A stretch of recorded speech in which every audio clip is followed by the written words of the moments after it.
Hello, আমার প্রিয় মাধ্যমিক ছাত্রছাত্রীরা, যারা তোমরা ২০২৭ সালে মাধ্যমিক দেবে, তাদের জন্য আমি মোস্ট ইম্পর্টেন্ট ৫টা রচনা বলে দেবো। এই ৫টা রচনা তোমরা যদি বছরের প্রথম থেকেই প্র্যাকটিস করো, তোমরা অবশ্যই সাফল্য পাবে।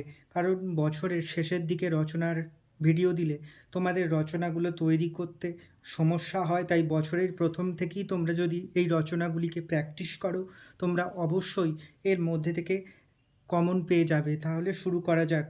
রচনা অত্যন্ত গুরুত্বপূর্ণ ৫টা রচনা বলে দিচ্ছি। ১ নম্বর, পরিবেশ কেন্দ্রিক রচনা। পরিবেশ দূষণ ও তার প্রতিকার, পরিবেশ পরিবেশ রক্ষায় ছাত্রছাত্রীদের ভূমিকা।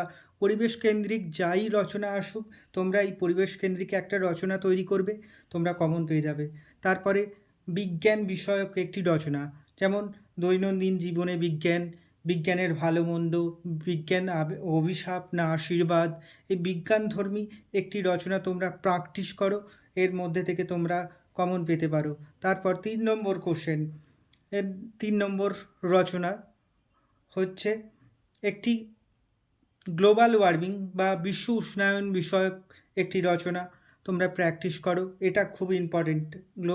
যে দৈনন্দিন জীবনে যে উষ্ণতা বৃদ্ধি পাচ্ছে, সেই উষ্ণতা বৃদ্ধি পাওয়া নিয়ে একটি রচনা তোমরা প্র্যাকটিস করতে পারো। তারপর ঋতুভিত্তিক একটি রচনা, যেমন ঋতু বৈচিত্র্য, বাংলার ঋতু বৈচিত্র্য, বা আসতে পারে তোমাদের প্রিয় ঋতু, বা একটা ঋতুর নাম মেনশন করে দিতে পারে, সেই নাম মেনশন করে রচনা আসতে পারে। যাই আসুক, ঋতুভিত্তিক একটি রচনা তৈরি করো, সেখান থেকে তোমরা ঋতুভিত্তিক একটি রচনা কমন পেয়ে যাবে। শেষ গুরুত্বপূর্ণ রচনা হচ্ছে তোমরা আত্মকথামূলক রচনা তৈরি করো।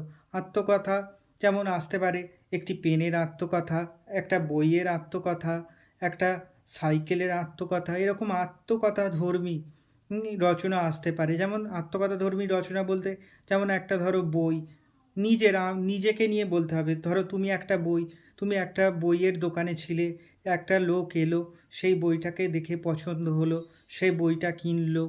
এরকম আত্মকথা, নিজেকে নিয়ে লেখা এরকম আত্মকথাধর্মী রচনা তোমাদের পরীক্ষায় আসতে পারে।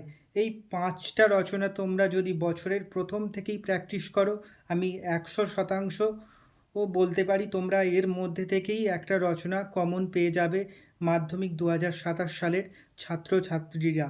আর তোমাদের শিক্ষকেরা এই ৫টা টপিক ছাড়াও আর অন্যান্য কোন কোন বিষয়ের ওপর রচনা গুরুত্বপূর্ণ বলে দিয়েছেন, সেগুলিও তোমরা আমাকে কমেন্ট করে জানাও। আমিও জানতে চাই তোমাদের শিক্ষকেরা তোমাদের কোন কোন রচনাগুলো গুরুত্বপূর্ণ বলছে, এবং সেগুলি কমেন্ট করে জানাও।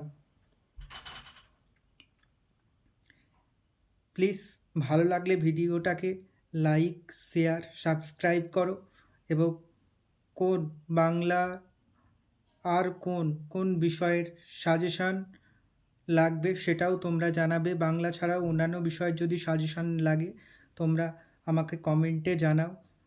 আমার চ্যানেলটিকে সাবস্ক্রাইব, লাইক এবং প্রচুর শেয়ার করো। ধন্যবাদ।